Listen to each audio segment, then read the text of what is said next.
We are obsessed with the flawless, the perfectly curated life, the immaculate aesthetic, the self-actualized mind.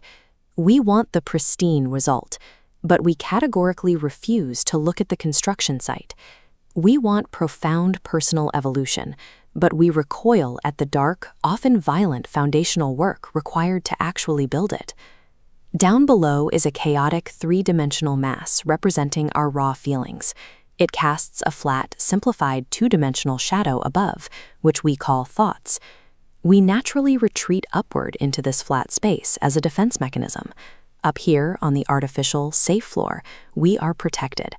But living entirely on this flat surface creates a vacuum. We try to extract creative energy and personal evolution from a sterile thought space where no real combustible fuel actually exists. The absolute rule of this psychological architecture is inescapable. There are no beautiful surfaces without a terrible depth. Refusing to engage with that depth guarantees a fragile existence. A life lived only in the shadows of the mind is incapable of generating true resilience or meaningful art. To understand the mechanics of that depth, we must plunge downward, weaving the safety of the surface to enter the hidden architecture. Down here, we encounter the truth.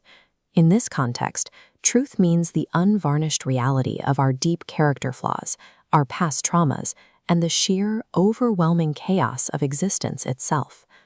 Staring directly at this pure, unfiltered reality is lethal to the human ego. It strips away every comforting narrative we tell ourselves to get through the day. This is why intentional creation, what we call art, exists. It is a critical psychological defense mechanism. We use the creative process to filter the lethality of reality into something we can safely process. The human condition forces a strict binary choice.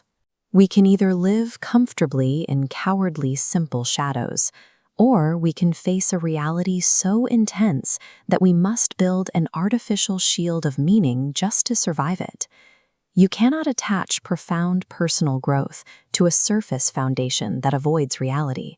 The structure will collapse under its own weight.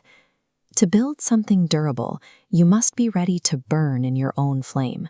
You have to willingly incinerate the outgrown versions of your identity. This means redefining internal psychological pain. Pain is not a tragic, accidental byproduct of life. It is the specific combustible fuel required to execute that incineration. Once the old ego is reduced to ashes, rebuilding requires two specific elements: danger and play. Often we rely on a muse, an alluring, external, chaotic force. We seek out dangerous playthings or turbulent relationships because they intentionally draw us out of our safety and provoke the very destruction we need. Maintaining a state of playfulness while navigating that psychological danger is the primary engine for new creation. The willingness to experiment while at risk is what generates form from chaos. Complete self-destruction is never the final destination. Becoming ashes is simply the strict, unavoidable prerequisite for acquiring the raw materials you need to build something authentic. How does an individual coalesce these raw materials and ascend to become the true architect of a new surface? Step 1 is acknowledging the depth. You must stop hiding in the comfort of simple, flat thoughts and force yourself to sit in the tension of complex, unresolved feelings. Step 2 is consenting to the burn. When your old habits and outdated ego structures begin to collapse under the pressure of reality, you have to abandon your resistance to the process.